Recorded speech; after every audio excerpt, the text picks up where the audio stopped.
नमस्कार। कोरोना महामारीको विपद नटर्दै फेरि हामी प्राकृतिक विपद सहन बाध्य भएका छौँ। बारम्बार बाढी पहिरो र डुबानको पीडा सहनुपर्ने सिन्धुपाल्चोक मात्रै होइन, देशैभर आज के होला भोलि के होला भन्दै त्रासमा बाँच्नुपर्ने अवस्था आएको छ। मनसुनी वर्षा सक्रिय भएसँगै नदी खोलामा बहाव बढेर आसपासको बस्ती डुबानमा परेको छ। विगत लामो समयदेखि जोखिम आकलन गरिएका हिमाली र पहाडी क्षेत्रका बस्ती अहिलेसम्म सार्न नसक्दा पहिरोले यो वर्ष कति मानवीय र भौतिक क्षति हुने हो भन्ने चिन्ता हरेक नेपाली जनमा बढाएको छ।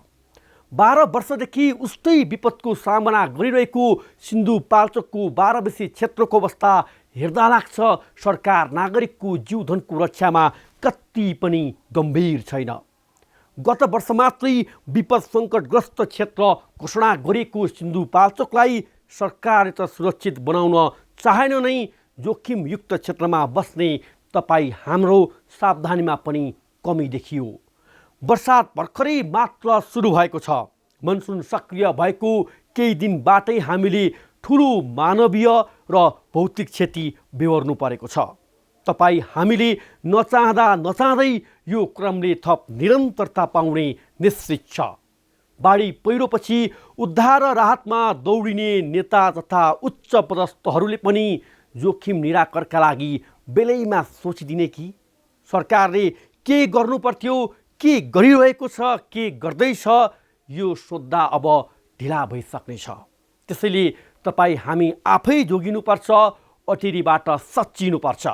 प्राकृतिक विपदको जोखिम तपाईँ हामीले पुरै छेक्न नसके पनि सचेतना र सुरक्षित स्थानको बासले धेरै हदसम्म कम गर्न सकिन्छ। मौसमविदहरूले अझै केही दिन देशका विभिन्न स्थानमा भारी वर्षा हुने पूर्वानुमान सहितको जानकारी गराएका छन्। हाम्रो भौगोलिक कारण यो मौसम नै जोखिमको मौसम हो। यसर्थ पहिरोको जोखिम क्षेत्रमा तपाईँ हामी कोही बसिरहेका छौँ भने अस्थायी रूपमै भए पनि सुरक्षित स्थानमा सरौँ।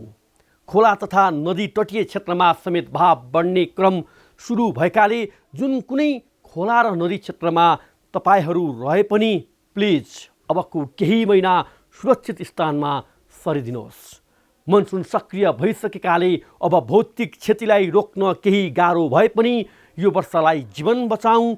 बाँचिएछ भने अर्को वर्षदेखि राज्यको मुख ताकेर बस्ने मात्रै नभई आफ्नो बासलाई सुरक्षित गराउनेतिर हरेक नागरिकले काम गरौँ।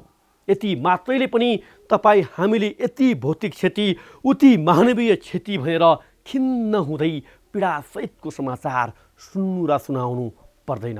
आउनु सुरु गरौँ आम जनताले बेहोरेको समस्या, अभाव र सरकारी सेवा सुविधाको झन्झट समाधानको सारथी बन्ने कार्यक्रम जनताको जलास। म दीपक अर्याल। कार्यक्रमको सुरुवातमा हेरौँ यो झलक।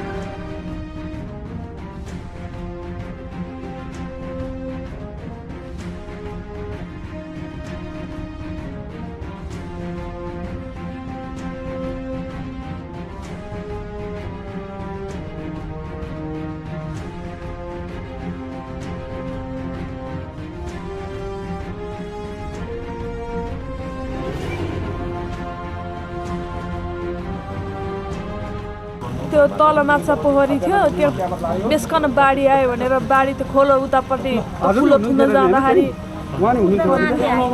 म त घरमा खाना बनाउनलाई थिएँ बेलुका। यो कति बजेतिरको घटना हो? बेलुका 7 बजी थियो होला। 7 बजेतिर तपाईको 7 बजे थियो। एक्लै हुनुहुन्थ्यो कि अरु कोही पनि? होइन, त माछा पोखरीको साउ अनि अरु 2 जना कहाँ रुकुमको भनेको कहाँको कामदारहरू पनि थिए रे। 4 जना एकैपल्ट। अहिलेसम्म चाहिँ मेरन्जी बजारमा 15-20 वटा घर पुरिएको छ। माथि तुपिनी चौनौटे एरियाका सबै घरहरू चाहिँ पुरेर पसलहरू लिएर आएको भन्ने अनुमान छ।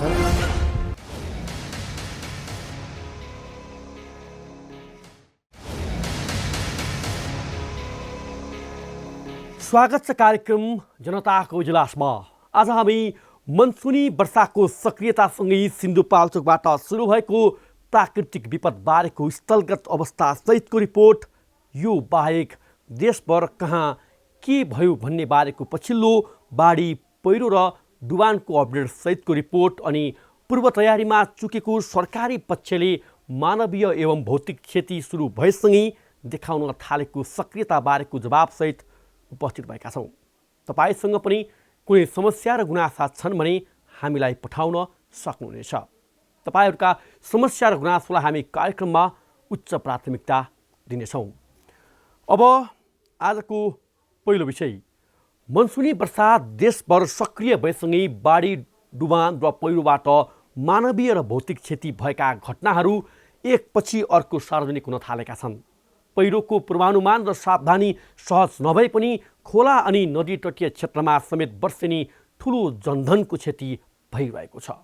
विगत 7 वर्षदेखि निरन्तर प्राकृतिक विपदको चपेटामा परेको सिन्धुपाल्चोकमा मङ्गलबार साँझदेखिको बाढी र डुबानले ठुलो जनधनको क्षति गरेको छ।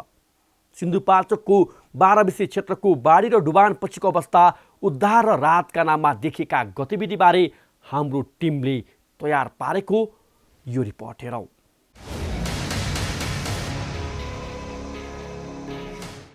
विगतका वर्ष झैं यस वर्ष पनि वर्षा सुरु हुने बित्तिकै सिन्धुपाल्चोकमा बाढीले वितण्डा मचाएको छ। अविरल वर्षा सुरु भएपछि सिन्धुपाल्चोकका विभिन्न स्थानमा पहिरो र बाढीले धनजनमा क्षति पुर्याएको छ। सिन्धुपाल्चोकको मेलम्ची र इन्द्रावती खोलामा आएको बाढीले मेलम्ची बजारमा क्षति पुर्याएको छ। बाढीका कारण बस्ती डुबानमा पर्नुका साथै घर र पुल समेत बगाएको छ। 2 पक्की मोटरेबल सहित आधा दर्जन झुलुङ्गे पुल र घर बगेको विवरण छ। बाढीले रातभरमा हेलम्बु, मेलम्ची, तिम्बु, चनौटे, याङ्गी लगायतका क्षेत्र अस्तव्यस्त बनाएको छ। यो हेरौँ। कि अब त्यो फुट्यो भने अलिकति यहाँ चाहिँ पानी आउन बन्द हुन्छ। यो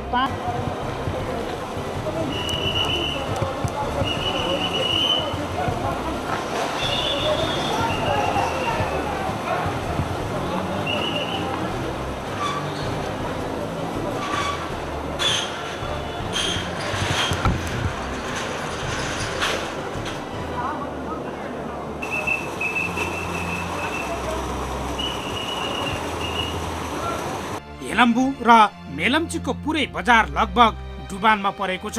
कयौं घर बगेका छन्। बाढीमा माटो र बालुवाको मात्रा धेरै देखिएकोले माथिल्लो क्षेत्रमा ठुल्ठुला पहिरो गएको अनुमान गरिएको छ। बाढीले घर नै बगाउन थालेपछि हेलम्बु ग्याल्थुमवासी ज्यान जोगाउन बजारमाथि डाँडामा पुगेका छन्। 81 बाढी बस्तीमा पसेपछि स्थानीयको भागाभाग भएको थियो। रोटेर त्यो माथिको त्यो एउटा उसमा जाने बाटो गरेर छिरेको त बिहान त्यति थिएन, त्यति सबै हामीले हटायौँ। अहिले चाहिँ अब त्यो हेर्दा हेर्दै अलिअलि त्यो भएको सामान उद्धार गर्दा गर्दै फेरि खोला थुनेर फेरि अहिले रोटे रोडमा आइपुग्यो। खोला थुनिसकेको छ पुनः फेरि? खोला थुन्यो, अहिलेसम्म त थुन्ने छैन। अहिले रोटे रोड यहाँ त अहिलेसम्म गाडी गएको परैसम्म है। तपाईँहरूको आकलन के छ? अब यो चाहिँ थुनिएकै रहन्छ कि अब त्यो फुट्यो भने अलिकति यहाँ चाहिँ पानी आउन बन्द हुन्छ? यो पानी होइन, अब झन् डेन्जर भयो। यो त अब पानी आउनु त बन्द त माथिबाट मूल भन्दा त्यो माथि किन त्यो लिएको के फुटिरहेको छ भनेर सुनेको। मेलम्ची बजारका स्थानीय आफ्नो थलो छाडेर सार्वजनिक जग्गामा बसेका छन्। बाढीले 10 जना भन्दा बढीको मृत्यु भएको स्थानीयले बताएका छन्। केही अझै बेपत्ता छन्। उनीहरूको खोजी कार्य जारी नै छ। बाढीका कारण क्षति भएका सडक खुलाइ, घाइते र बीच बाटोमा अलपत्र सर्वसाधारणलाई गन्तव्यमा पठाउनका लागि दिनभर सुरक्षाकर्मी र स्थानीय जुटिरहे। अहिलेसम्म चाहिँ मेलम्ची बजारमा 15-20 वटा घर पुरिएको छ। माथि तुपिने, चनौटे एरियाका सबै घरहरू चाहिँ पुरेर पसलहरू लिएर आएको भन्ने अनुमान छ। मान्छे चाहिँ कतिजना के भन्छ? अहिले मान्छे चाहिँ मासतिरको 20-22 जना मान्छेहरू बेपत्ता भएको भन्ने अपुष्ट खबर आएको छ। मेलम्चीमा चाहिँ 4-5 जना मान्छेहरू चाहिँ खोलाको बिचमा परेका थिए। त्यो हेलिकप्टर निकाल्ने काम सिकिएको छ र अहिले चाहिँ यो खोलाहरू लिएको मेलम्ची आयोजनाको काठमाडौँ पठान्तरपछि त्यो आयोजनाको 17-18 दिन जमेको पानी चाहिँ बाहिर आयो र त्यो दुईटै खोला मिसिएर चाहिँ यो दुर्घटना भयो भन्ने सर्वसाधारणहरूको अनुमान छ। पानी पर्न नरोकिँदा उद्धारमा समेत कठिनाई भइरहेको छ। स्थानीयहरू खोलाको बाप कहिले घट्ने र कहिले बढ्ने गर्दा त्रासमा छन्। राति खोलाको बाप घटेपछि सामान निकाल्न खोला छेउका स्थानमा पुग्दा पुनः बहाव बढेको र झन ठुलो क्षति भएको घटना स्थानीयले यसरी सुनाउँछन्।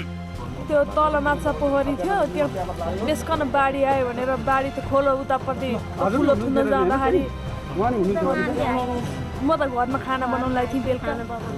यो कति बजेतिरको घटना हो? त्यो 7 बजी थियो होला। 7 बजेतिर तपाईको 7 बजे थियो। एक्लै हुनुहुन्थ्यो कि अरु कोही होइन, त्यो माछा पोखरीको साउ अनि अरू 2 जना कहाँ रुकुमको भनेको कहाँको कामदारहरू पनि थियो अरे। 4 जना एकैपल्ट। तपाईहरुको अहिले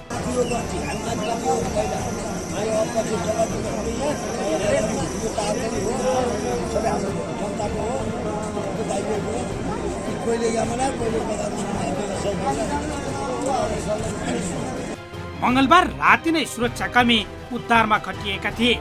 सम्भावित अन्य दुर्घटनालाई मध्यनजर गर्दै स्थानीयलाई सुरक्षित स्थानमा सारिएको छ। घरभित्रै रहेका र बाढीका कारण बाहिर आउन नसकेका स्थानीयलाई हेलिकप्टरबाट उद्धार गरिएको थियो।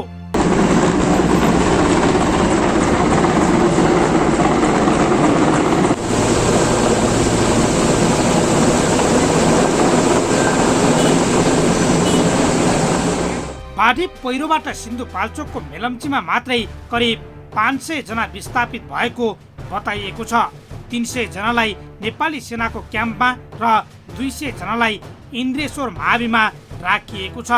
उनीहरूलाई सोही स्थानमै बुधबार बिहानको खाना खुवाइएको थियो। त्यही सुरक्षित देखेपछि मानिसहरूले आफ्ना घरका सामान क्याम्पमा सारिरहेका छन्। मेलम्ची नगरपालिकाको 11 नम्बर वडाका 100 घर दूरी डुबानमा परेका छन्। बाढीले कृषि भवन, आयुर्वेद भवन, कबड हल, सिटी पार्क लगायतका भवन क्षतिग्रस्त भएका छन्। 2 वटा पक्की र 2 झुलङ्गे गरी 4 वटा पुल बगेका छन्। खोज तथा उद्धारका लागि नेपाली सेना तथा अन्य निजी कम्पनीका हेलिकप्टर दिनभर परिचालन गरिएको थियो। खोला थुनिएर बस्तीमा आउने क्रम अझै नरोकिँदा स्थानीय थप त्रासमा रहेका छन्।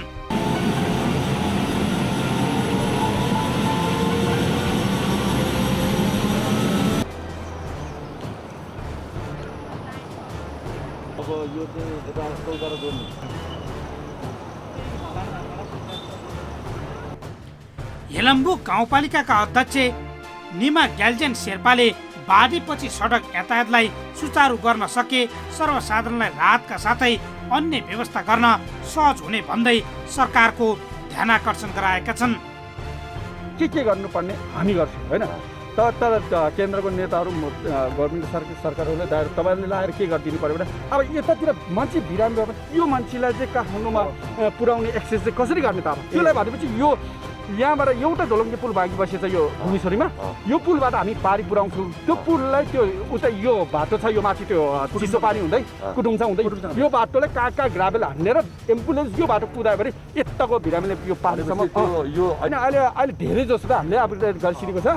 त्यही 15-20 किलोमिटरलाई यति तुरुन्त अपग्रेड गर्ने हो भने तपाईँको तुरुन्त त्यो के अरे एम्बुलेन्स काठमाडौँसँग यो सम्बन्ध हुन्छ कि भनेपछि मेन समस्या बिरामी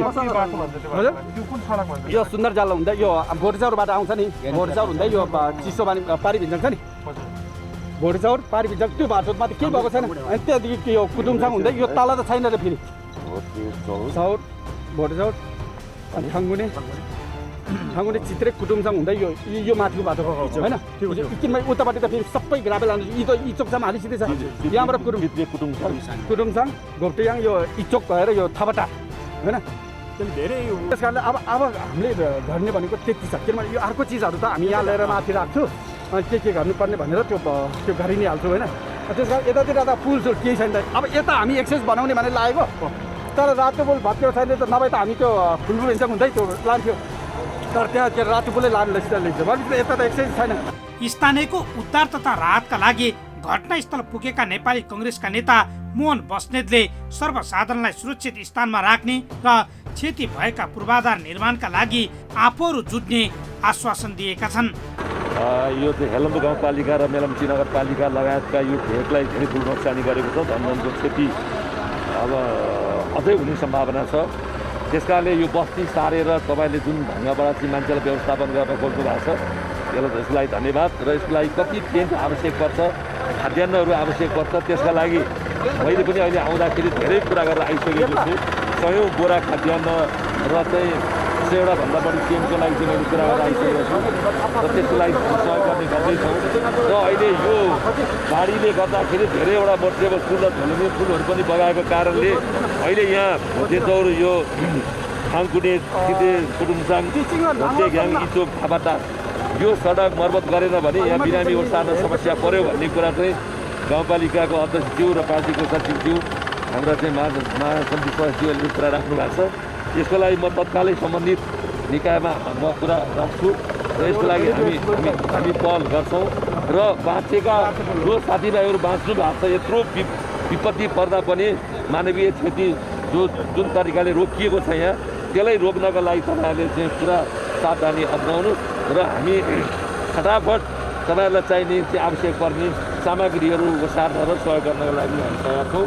सभामुख अग्निप्रसाद सापकोटा र स्वास्थ्य मन्त्री शेरबहादुर तामाङ पनि घटनास्थलको निरीक्षणमा पुग्दै उद्धार र राहतका कार्यलाई प्रभावकारी बनाउन निर्देशन दिएका छन्। आफ्नो धन सम्पत्ति खोलाको बगरमा परिणत भएपछि अब कसरी दैनिकी चलाउने भन्ने चिन्तामा उनीहरू छन्। सिन्धुपाल्चोकमा वर्षेनी बाढी र पहिरोले दुःख दिइरहेको छ। केही वर्ष यता लगातार ठुला प्राकृतिक विपत्तिको सामना सिन्धुपाल्चोकले गरिरहेको छ। 2071 साल यता बाढी पहिरोबाट मात्रै सिन्धुपाल्चोकमा 124 जनाको मृत्यु र 165 जना घाइते भएको राष्ट्रिय विपद जोखिम न्यूनीकरण तथा व्यवस्थापन प्राधिकरणको तथ्याङ्क छ। वर्षेनी बाढी र पहिरोका कारण धनजनको क्षति बेहोर्दै आएको सिन्धुपाल्चोकलाई सरकारले गत वर्ष मात्रै विपद सङ्कटग्रस्त क्षेत्र घोषणा गरेको थियो। 2072 सालको गोर्खा भूकम्पको बेला पनि सबैभन्दा बढी क्षति सिन्धुपाल्चोकमै भएको थियो। तर विपद प्रतिकारका काम प्रभावकारी नहुँदा सिन्धुपाल्चोकवासीले ठुलो क्षति बेहोर्दै आएका छन्। 2071 साल यता भएका प्राकृतिक विपत्तिका मुख्य घटना: 2071 साउन 17 गतेको जुरे पहिरोमा परि 145 जनाको मृत्यु। घर, विद्युत गृह, विद्यालय, रिसोर्ट, निजी व्यापारिक फर्म सहित 153 घर पूर्ण रूपमा क्षति। 2072 वैशाख 12, 13 र 29 गतेको विनाशकारी भूकम्पका कारण 3571 जनाको मृत्यु। 2073 असार 21 गतेको भोटेकोशी नदीको बाढीले लिपिङ बजारमा 30 घर बगे। तातोपानी नयाँ बस्तीका 30 घरमा क्षति। 2074 साउन 8 गते पहिरोले लार्चा पुल बगाउँदा भोटेकोशी र तातोपानीको सम्पर्क विच्छेद। 2077 असार 24 गते 12 नगरपालिकाको जम्बो बजार पहिरोले पुरिँदा 2 जनाको मृत्यु, 17 जना बेपत्ता।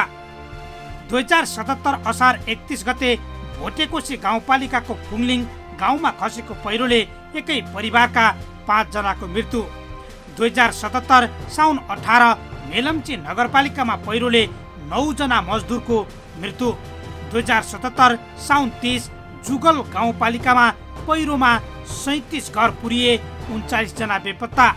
2071 देखि नै सिन्धुपाल्चोकमा बाढी र पहिरोले जोखिम बढाइरहेको छ। वर्षायाम सुरु हुने बित्तिकै सिन्धुपाल्चोकका स्थानीय तर्सिने अवस्था बनिसकेको छ।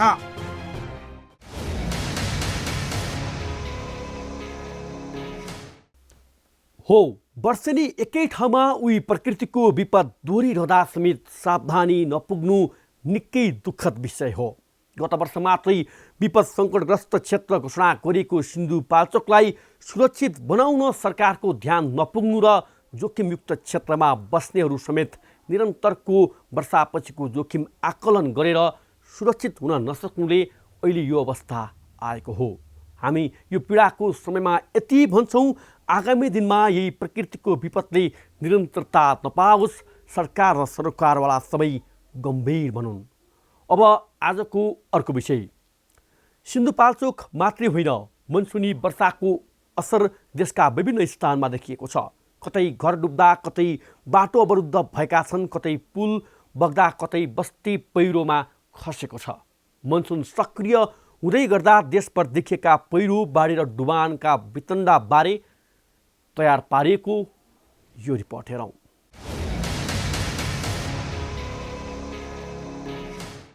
मनसुनको सक्रियतासँगै देशका विभिन्न स्थानमा बाढी पहिरोले मानवीय र भौतिक क्षतिसँगै जोखिम बढाएको छ। हरेक वर्ष मनसुनी वर्षापछिको बाढी, डुबान र पहिरोबाट 400 भन्दा बढीले ज्यान गुमाउने गरेको विगत यस वर्ष पनि उही रूपमा दोहोरिने त होइन भन्ने चिन्तामा सिङ्गो देशवासी पर्न थालेका छन्। मङ्गलबार साँझपछिको बाढी र डुबानले सिन्धुपाल्चोकको 12 बिसी बजार छेदविच्छेद हुँदा ठूलो मानवीय र भौतिक क्षति भएको छ। वर्षेनी दोहोरिने प्राकृतिक विपद मध्ये पनि पहिरोका कारण हरेक वर्ष 300 हाराहारी मानिसको ज्यान जाने गरेको राष्ट्रिय विपद जोखिम न्यूनीकरण तथा व्यवस्थापन प्राधिकरणको तथ्याङ्क छ। यो वर्ष पनि देशका पहिरोको जोखिममा रहेका बस्ती अनि नदी तटीय क्षेत्रका बस्तीलाई सुरक्षित स्थानमा सार्न ढिलाइ हुँदा विगतकै जस्तो मानवीय र भौतिक क्षति राज्य र नागरिकले बेहोर्नुपर्ने आकलन गरिँदैछ। देशका दर्जन बढी जिल्लामा बाढी, डुबान र पहिरोको जोखिम सुरु हुँदा देशको तराई, मधेस र पहाडी जिल्लाका नागरिक पानी पर्नासाथ अब के होला भन्ने त्रासमा बाँचिरहेका छन्। यस्तो छ देशभर मनसुनी वर्षासँगै सुरु भएको बाढी, डुबान र पहिरोको वितण्डा। गण्डकी प्रदेशका 11 जिल्लामा लगातार परेको वर्षासँगै आएको बाढी र पहिरोले घर, बस्ती र सार्वजनिक सम्पत्तिमा ठूलो क्षति पुर्याएको छ। सबैभन्दा बढी मनाङ, लमजुङ, म्याग्दीमा क्षति पुगेको छ। 3 दिनदेखिको लगातार भइरहेको वर्षाले मनाङ सदरमुकाम चामे डुबानमा परेको छ। मनाङको तालगाउँमा 30 घर, चामेमा 48, धारापानीमा 2 सरकारी कार्यालय सहित 15 घर डुबानमा परेका छन्। मनाङको ङ्वाउलमा बुधबार बिहान पहिरो खसेर मर्स्याङ्दी नदी थुनिँदा तल्लो तटीय क्षेत्र जोखिममा परेको छ। लमजुङ र म्याग्दीमा पनि पहिरोले धेरै घर बगाएका छन्। लमजुङको दोर्दी खोलामा आएको बाढीले दोर्दी गाउँपालिका 8 हिले बजारको 15 घर बगाएको छ भने कतिपय स्थानको विद्युत र टेलिफोन सेवा अवरुद्ध भएको छ। मनसुनको सुरुवातमै गण्डकी प्रदेशका विभिन्न जिल्लामा 250 घर विस्थापित भएका छन्। म्याग्दीका विभिन्न ठाउँमा पहिरोबाट करिब 32 घर विस्थापित भएका छन्।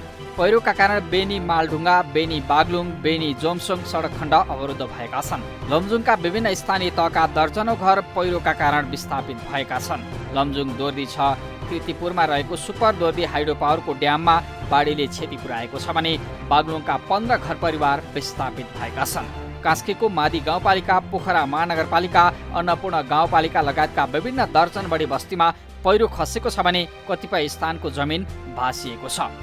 कतिपय सडक अवरुद्ध भएका छन्। पर्वतको बिहादी गाउँपालिका 6 सेतीबेडी स्थित कालीगण्डकी नदीको किनारमा रहेका 9 वटा घर डुबानमा परेका छन्। जलजला गाउँपालिका 3 मा वर्षाका कारण एउटा घर भत्केर विस्थापित भएको छ।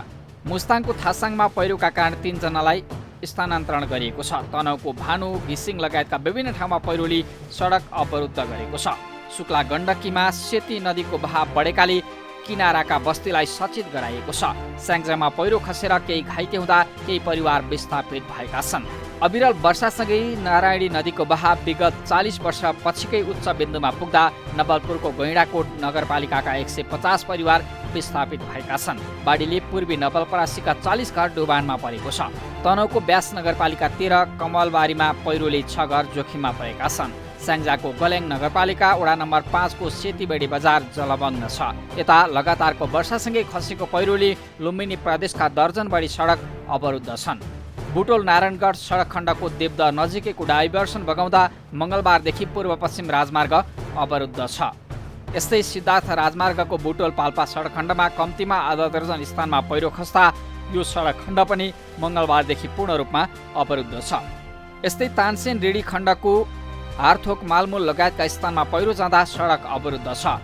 रेडी तमगास र रेडी वामी टक्सार खण्डमा पनि ठाउँ ठाउँमा पहिरो खसेका कारण यी सडक पनि अवरुद्ध छन्। पाल्पा, रामपुर, पूर्वखोला 1, लुम्सापामा रम्बा 4, हुमिन, बगनास, कालीकु, सेरा लगायतका क्षेत्रमा पनि पहिरोका कारण आर्य भन्ज्याङ रामपुर सडक अवरुद्ध छ। यस्तै गोरुसिङ्गे सन्धिखर्क सडकको फुदवाङ, प्युठान भालुवाङ सडकको सरुमा रानी, खरे खोलामा पहिरो जाँदा ती सडक पनि बन्द भएका छन्। रोल्पा प्युठानको यातायात यी सडककै कारण विच्छेद भएको छ। बाढी र पहिरोका कारण लुम्बिनी प्रदेशका सबैजसो जिल्ला प्रभावित भएका छन्। पहिरोका कारण प्रदेशभित्रका महेन्द्र र सिद्धार्थ राजमार्ग अवरुद्ध हुँदा तराई क्षेत्रका अधिकांश जिल्ला डुबानमा परेका छन्। पाल्पामा पहिरोमा परि एकजनाको ज्यान गएको छ भने प्युठानमा खोलाले बगाएर एकजना बेपत्ता छन्। वर्षाले रूपन्देहीको तिनाउ नदीमा जल सतह बढेकाले आसपासका बस्ती असुरक्षित भएका छन्। यसैगरी गुल्मीको कालीगण्डकी नदी बढीघाट खोला राप्ती नदीमा पानीको सतह बढेपछि बाँके र दाङका दर्जनौं बस्ती जोखिममा परेकाले सतर्कता अपनाउन अपिल गरिएको छ। दाङ रोल्पा प्युठानमा लगातार पानी परेकाले नदीको सतह बढेर बस्ती पस्न थालेको छ। रूपन्देहीको तिनाउ र दानव नदीमा आएको बाढीले नदी किनारका दर्जनौं बस्ती उच्च जोखिममा परेका छन्। राजमार्गसँग जोडिने पाल्पा, गुल्मी, अर्घाखाँची, प्युठान, रोल्पा, रुकुम पुग्ने सबै सडकहरू ठाउँ ठाउँमा पहिरो खसेका कारण अवरुद्ध छन्। खुला जलाशययुक्त नदीहरू सप्तकोशी, नारायणी, भोटेकोशी, कालीगण्डकी लगायतमा पानीको बहाव उच्च देखिएको छ। यसै देशैभरका नदी तटीय क्षेत्रमा जोखिम बढेको छ। सडक अवरुद्ध भएका कारण अनि झरीका कारण राहत र उद्धारको काम प्रभावित हुने भएकाले सबैभन्दा पहिले विपद पूर्वको सावधानी अपनाउनु आवश्यक छ। मनसुनी वर्षाको यो क्रम असार र साउनसम्म रहने भएकाले तपाईँ हामी सबैले सतर्कता नअपनाउने हो भने जोखिम थप बढ्न सक्छ।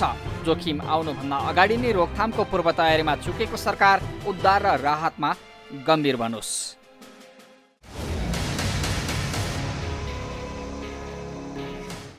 नेपालीमा एउटा चर्चित सुक्ति छ, दशा बाजा बजाएर आउँदैन।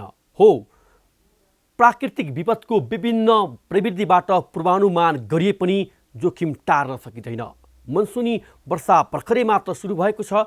पानीसँगै खस्ने पहिरो, बहाव बढ्दा खोला र नदी तटीय क्षेत्रमा बेहोर्नुपर्ने डुबान र बाढीबारे तपाईँ हामीले पनि पूर्वानुमान गरौँ। सकेसम्म जोखिम क्षेत्रबाट केही महिना बस्तीलाई सुरक्षित स्थानमा सारौँ। तपाईँ हाम्रो सावधानीले विपद रोक्न नसके पनि जोखिम घटाउन अवश्य सकिनेछ। बाढी, डुबान र पहिरोको जोखिम न्यूनीकरण र रोकथाममा भूमिका खेल्नुपर्ने सरकारी निकायसँग मागिएको जवाबसहित उपस्थित हुनेछौँ। हामीसँगै रहनुहोला।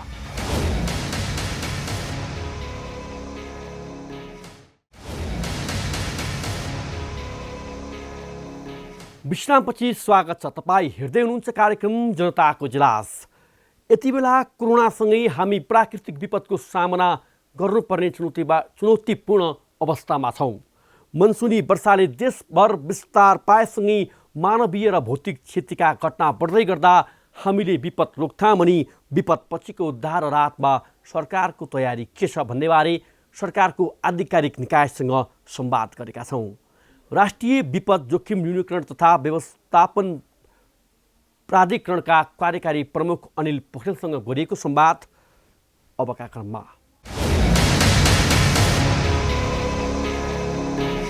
पहिलो निर्णय चाहिँ यो हाम्रो जुन अहिले जुन भएका बाढी तथा पहिरोहरूको जुन तुरुन्तै राहत उद्धार खोज परिचालनहरू गर्ने, त्यसलाई तीनटै सेक्युरिटी एजेन्सीहरूको परिचालन गर्ने, भोलिन्टियर्सलाई मोबिलाइज गर्ने, कुनै पनि कसर बाँकी नराख्ने तत्काल राहत उद्धारहरू गर्ने कामहरूमा त्यो अविलम्ब गर्ने, एकदम ढिलो नगरिकन तत्काल गर्ने भन्ने कुराको एउटा निर्णय। नम्बर 2, यसको लागि हामीले यो 100 दिन नै हामीहरूलाई अप्ठ्यारो छ। यो वर्ष अरू वर्षको भन्दा बढी पानी पर्ने सम्भावना हाम्रो मनसुन आउटलुकले जुन देखाएको छ, त्यो आधारमा हामीले यसको लागि बाढीबाट 17 लाख केस लोड, अर्को 1.5 लाख जति पहिरोको घटनाहरू हुन सक्ने हुनाले हामीले त्यसको लागि पूर्व तयारी र प्रतिकारको हाम्रो कार्ययोजना बनाएको छौँ, राष्ट्रिय कार्ययोजना। त्यो राष्ट्रिय कार्ययोजनालाई पारित गर्ने काम भयो र यसलाई सबै मन्त्रालय, सबै सुरक्षा अङ्गहरू, तीनटै सुरक्षा अङ्गहरू, एनजिओ, आइएनजिओ, डेभलपमेन्ट पार्टनर्सहरू, युएन एजेन्सीजहरू, नेपाल रेड क्रस लगायत सबै संस्थाहरूको संयुक्त प्रयासबाट यसलाई प्रभावकारी ढङ्गबाट यसलाई कार्यान्वयनमा लिएर जाउँ भनेर दोस्रो निर्णय भयो। तेस्रो, यसको जोखिम न्यूनीकरण गर्न र यसको व्यवस्थापनलाई प्रभावकारी बनाउनलाई 4वटा यसको लागि कार्यविधिहरू थिए। त्यो कार्यविधिहरूलाई पारित गर्ने काम भयो। जस्तो उदाहरणको लागि हाम्रो इन्सुरेन्स गर्ने मेकानिजम, यसको राष्ट्रिय डिजास्टर रिस्क फाइनेन्सिङका कार्यविधिहरू यसलाई पारित गर्ने काम भयो होइन। इमिडिएट ऱ्यापिड निड एसेसमेन्ट भन्ने हाम्रो कार्यविधि थियो, त्यो कार्यविधिलाई हामीले यसलाई परिमार्जन गऱ्यौँ, यसको अहिले संशोधन गऱ्यौँ, त्यसलाई पारित गर्ने कामहरू भयो। त्यस्तो खालका कार्यविधिहरू सँगसँगै अर्को चौथो चाहिँ हाम्रो नुवाकोटमा एउटा समुदाय, एउटा दुप्चेश्वर गाउँपालिकामा ठुलो ढुङ्गा छ। त्यो ढुङ्गा चाहिँ हल्लिनै थालेको र त्यो ढुङ्गाले चाहिँ त्यो समुदायमा जोखिम बढाइरहेको अवस्थामा त्यसलाई व्यवस्थापन गर्ने, त्यो ढुङ्गा फुटाउने लगायतका लागि त्यसको जोखिमको बारेमा जानकारीको छलफल भयो र त्यो ढुङ्गा फुटाउनको लागि बजेटको व्यवस्थापन गर्ने काम गरेर 4 खालका निर्णयहरू भयो। जस्तै अब जति पनि हजुरले भन्नुभयो यो तत्काल उद्धारको विषयमा भयो, जहिले पनि यो बर्खायाम सुरु भएसँगै बाढी पहिरोको वितण्डाहरू अथवा त्यसले गर्दा पनि दुर्घटनाहरू वर्षेनी नै हामीले बेहोर्दै आइरहेका छौँ। किन दीर्घकालीन योजना चाहिँ किन बन्दैन? यो जस्तो अघिकै मैले प्रस्तुत गरेकोमा जुन जोखिमलाई व्यवस्थापन गर्नलाई हामीहरूको रिस्क फाइनेन्सिङ, बिमा जस्ता व्यवस्थाहरू लिएर आउने, यसमा हामीहरूको जोखिमको आधारमा तपाईँले घर बलियो बनाउनु भएको छ, तपाईँको प्रिमियम कम तिर्ने, तपाईँले बलियो बनाउनु भएको छ कम तिर्ने, कमर्सियल बनाउनु भएको छ तपाईँले अलिकति बढी तिर्ने खालको प्रिमियमको आधारमा अहिलेसम्म चाहिँ राज्यले मात्र भार वहन गर्नु परेको थियो। कसैको घर बग्यो भने कि त त्यो व्यक्तिले र त्यो राज्यले मात्र गर्थ्यो, प्राइभेट सेक्टरको रोल थिएन यहाँनिर। भनेपछि यसलाई चाहिँ अहिले अब त्यो व्यक्तिले पनि केही भार वहन गर्ने, उसले प्रिमियम तिर्ने, त्यो प्रिमियमलाई राज्यले पनि केही हदसम्म सब्सिडाइज गरिदिने र बिमा जस्तो बिमा गर्ने कम्पनीहरूले समेत यो रोललाई बाँड्ने, यसरी रिस्कलाई ट्रान्सफर गरेर यस्तो खालको बिमाको चिजहरूलाई चाहिँ तुरुन्तै हामीले सहरका क्षेत्रहरूमा सुरुवात गर्न सक्छौँ। यो भनेको दीर्घकालीन जोखिम घटाउने उपाय हो। यो आजको तुरुन्तै भोलिभन्दा पनि अर्को आजबाट सुरुवात गऱ्यो भने अर्को 5 वर्ष 6 वर्ष 7 वर्षमा यसले जोखिमको घटाउने र सुरक्षित नेपाल बनाउने अभियानको बाटोमा यसले काम गर्छ। यो सँगसँगै हामीहरूले जस्तो यो चैत 26 गते सामान्य प्रधानमन्त्रीजीको अध्यक्षतामा बसेको परिषदको बैठकले नै हामीहरूको जोखिमले हामीले गरेको प्रयासहरूलाई जित्दैछ। त्यस कारणले गर्दाखेरि हामीले फास्ट ट्र्याकमा कसरी हामीले जोखिमलाई घटाउने भन्ने खालको हिसाबबाट हामीले 10 वर्ष महाअभियान घोषणा गर्ने। त्यो 10 वर्ष महाअभियान गर्नमा हामीले यस्ता बाढी पहिरो लगायत विभिन्न यस्ता जोखिमहरूको लागि हामीहरूले कसरी यसलाई जोखिमलाई घटाउन सकिन्छ, कति प्रभावकारी ढङ्गसँग हामी काम गर्न सकिन्छ भनेर हामीले त्यो काम पनि थालना गरिसकेका छौँ। त्यो अन्तर्गत नै हामीले मुख्य गरी 6 खालका कामहरू अहिले पनि गरिरहेका छौँ। मुख्य गरी एक हाम्रो जोखिमको जानकारी, यसको जोखिमको आकलन, रिस्क एसेसमेन्ट गर्ने चिज, यसलाई सर्वव्यापी बनाउने, स्थानीय पालिकाहरूले यसलाई बुझ्न सक्ने गरी उनले निर्णय गर्न सक्ने खालको व्यवस्था गर्ने एक। नम्बर 2 पूर्व सूचना प्रणाली, अर्ली वार्निङ। अहिले जुन बाढीको मात्र थियो त्यसलाई हामीले यो वर्षबाट पहिरोबाट पनि थालना गऱ्यौँ। नमुना रूप हामीहरूले पहिरोको पूर्व सूचना प्रणाली 9वटा जिल्लाको लागि हामीले सुरुवात गरेका छौँ। यसलाई हामीले डडेलो, चट्याङ, असिना जस्ता कुराहरूलाई एक द्वार सिस्टमबाट हरेक नेपालीले सूचना पाउने खालको, साइरनबाट हुन सक्ला, हामीहरूको SMS हुन सक्ला, मोबाइलबाट हुन सक्ला, भाइबरबाट हुन सक्ला, त्यस्तो प्रणाली। तेस्रो जोखिमलाई पनि घटाउने, जोखिमका बस्तीहरू कहाँ छन् त्यसलाई हामी सुरक्षित स्थानमा सार्ने। त्यसको लागि अघि मैले बिमाको प्रणालीको कुरा गरेँ। हामीहरूको यो सँगसँगै चाहिने भनेको हामीहरूको यो रिस्क रिडक्सन गर्नेको अलावा हामीले कुनै बेला घटना पनि हुनसक्छ, यसको प्रतिकारको लागि चाहिने सरसामग्रीहरू चाहियो, उपकरणहरू चाहियो। माथि आकाशमा चाहिने हेलिकप्टरदेखि लिएर तपाईँको डोजर, ट्रकदेखि लिएर हामीहरूको एकदम रोबोटिक खालका उपकरणहरू पनि चाहियो। हामीहरूको गैँतीदेखि लिएर डोरी चाहियो। डोरी भए सायद हामीले छिटै मान्छेले निकाल्न सक्छौँ। त्यसलाई हामीले हरेक वडामा हामीले त्यसलाई सुसज्जित राख्ने। आजको कार्यकारी समितिले नै हामीले हरेक वडामा न्यूनतम यसका सामग्रीहरू त्यसलाई राख्नुपर्छ भनेर हामीले निर्णय गऱ्यौँ। यो सँगसँगै हामीहरूले कुनै पनि बेला हामीहरूले यस्तो खालको घटनाहरू आउँदाखेरि हामीले जीवधन कसरी बचाउन सकिन्छ भन्ने कुराको हाम्रो मिडियाको ठुलो रोल हुन्छ। यसको लागि चाहिने सरसामग्रीहरू, यसको सचेतनाका सामग्रीहरू बनाइरहेको छौँ। यसलाई पनि अझै हामीहरूले व्यापक बनाउने यो गर्ने खालका कामहरू हामीले गरिरहेको छौँ। मुख्य गरी 6 खालका कामहरू हामीले गरिरहेको छौँ। जस्तो मैले हजुरहरूले विभिन्न प्रकारको वर्षेनी अध्ययन गर्नुहुन्छ, अध्ययन गरेपछि यो स्थान चाहिँ जोखिम छ, यहाँको बस्ती चाहिँ स्थानान्तरण गर्नुपर्छ भनेर हजुरहरूले त्यो अनुसार अगाडि पनि बढ्नुहुन्छ। तर त्यो सफल भएको हुँदैन, जसले गर्दाखेरि फेरि बर्खा लाग्ने बित्तिकै त्यो जोखिम मात्र होइन, त्यहाँको जनधनको क्षति त्यहाँकाले बेहोर्नु पर्ने अवस्था छ। यसलाई कार्यान्वयनतिर लैजान किन सकिन्न? अध्ययन गर्ने र एउटा निष्कर्ष निकाल्ने मात्र किन गरिन्छ? अहिलेसम्म हेर्ने भने हाम्रा 2टा संस्थागत अनुभवहरू छन्। एउटा पुनर्निर्माण प्राधिकरणको संस्थागत अनुभव छ, जुन 200 भन्दा बढी यो अहिले जुन भूकम्पबाट प्रभावित भएका बस्तीहरूलाई उहाँले स्थानान्तरण गर्नलाई एउटा नमुना भएको छ। त्यसै गरी सहरी विकास मन्त्रालयको अनुभव छ। अब यो 2टा अनुभवको आधारमा हामीले देशभरि नै यस्ता जोखिमका बस्तीहरू कहाँ छन्, कतिवटा घरलाई हामीले सुरक्षित स्थानमा, कतिवटा बस्तीहरूलाई सुरक्षित स्थानमा राख्नुपर्नेछ भन्ने कुराको व्यापक अभियान चलाउनु पर्नेछ। त्यो जुन च्यालेन्जिङ काम छ, सबैभन्दा विपदको जोखिम न्यूनीकरण र व्यवस्थापन गर्ने कामहरूमध्येको सबभन्दा गाह्रो काम भनेको यो हो। त्यो व्यक्तिको थाकथलो सार्नु भनेको चान्चुने काम होइन।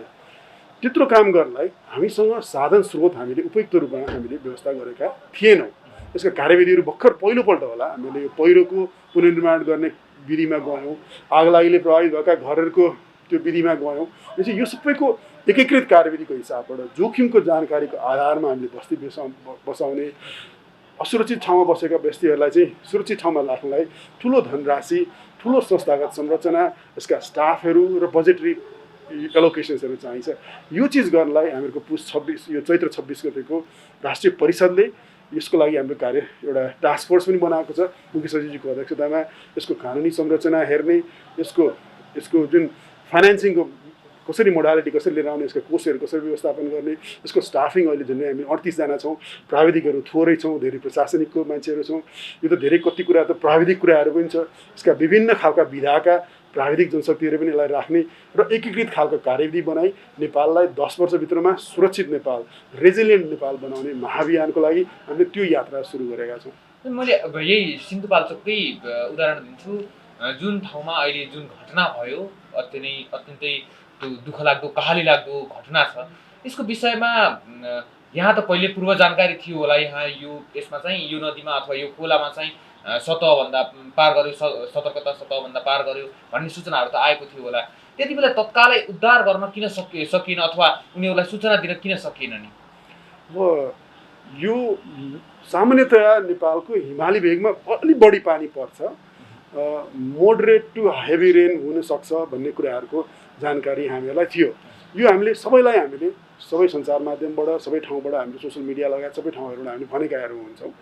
तर यो भनेको ठ्याक्कै कति हो, यसले कति असर पर्छ, मेरो 12 फिट पानी पुग्छ कि मेरो घरै बगाउने आउँछ कि आउँदैन भन्ने कुराको जानकारी चाहिँ हामीले त्यस्तो एक्सनेबल डिसिजन मेकिङ गर्न सकिएन। क्षेत्रहरू त तपाईँहरूलाई थाहा छ नि, कहाँ सबैभन्दा बढी जोखिम छ, कहाँ बाढी आउँछ भन्ने कुरा त थाहा छ।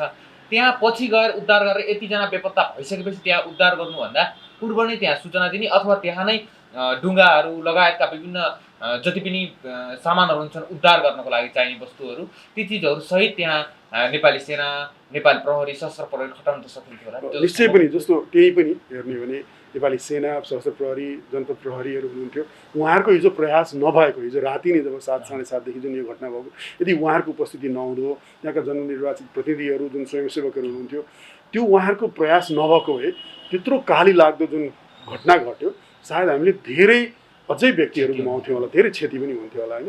हामीले गनिमत मान्नुपर्छ।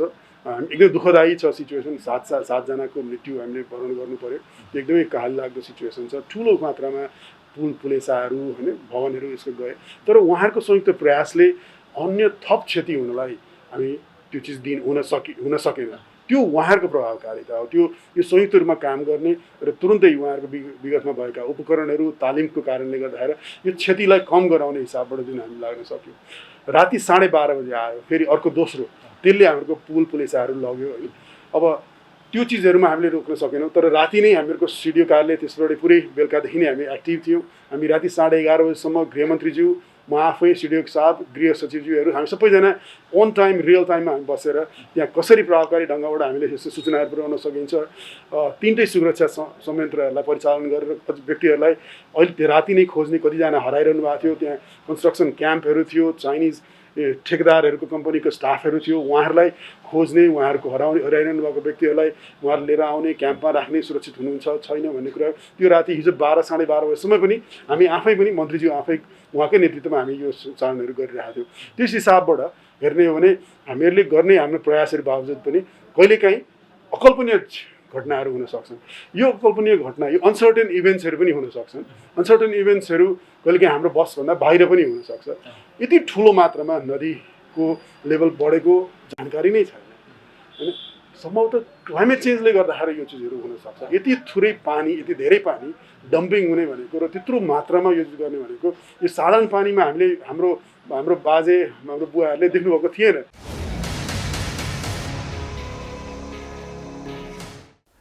सरकारले जोखिमको आकलन गरेर विपद न्यूनीकरणको पूर्व तयारीमा दिनुपर्ने जति ध्यान दिन नसकेको कुरा अहिले आफै उदाङ्गो भएको छ। देशको भौगोलिक अवस्था र विपद जोखिमबारे लेखाजोखा गरेर नागरिकको जीवधनको सुरक्षामा सरकार गम्भीर बन्नुपर्छ। अनि तपाईँ हामी पनि जानाजान खोला नदीको आसपासमा भूकम्पीय जोखिम रहेका क्षेत्रमा रहेको बस्ती र बसोबासलाई यो सिजनमा अस्थायी रूपमा भए पनि सुरक्षित गर्न गम्भीर बन्नुपर्छ। यी र यस्ता कुनै पनि पीडा व्यथा र गुनासोमाथि कार्यक्रम जनताको इजलास मार्फत निरन्तर खबरदारी गरिरहनेछौँ। व्यवसायीले नीति नियम मिचेर गरेका बदमासी, जनताका गुनासो र कथा व्यथासँगै सरकारी निकायबाट दिने सेवा प्रवाहमा भइ गरेका कमजोरी केलाएर हामी सुधारको प्रयास कार्यक्रम मार्फत खोज्नेछौँ। तपाईँ हामीलाई आफूले बेहोरेका समस्या र गुनासो स्क्रिनमा देखाइएको टेलिफोन नम्बर र इमेल ठेगानामा पठाएर समस्या समाधानको साझा आवाज बन्न सक्नुहुनेछ। हवस् त, आजका लागि जनताको इजलास यति नै। फरक विषयवस्तु र तपाईँहरूकै गुनासोसहित अर्को कार्यक्रममा पुनः उपस्थित हुनेछौँ। प्राइम टाइम्स टेलिभिजन हेर्दै रहनुहोला। नमस्कार।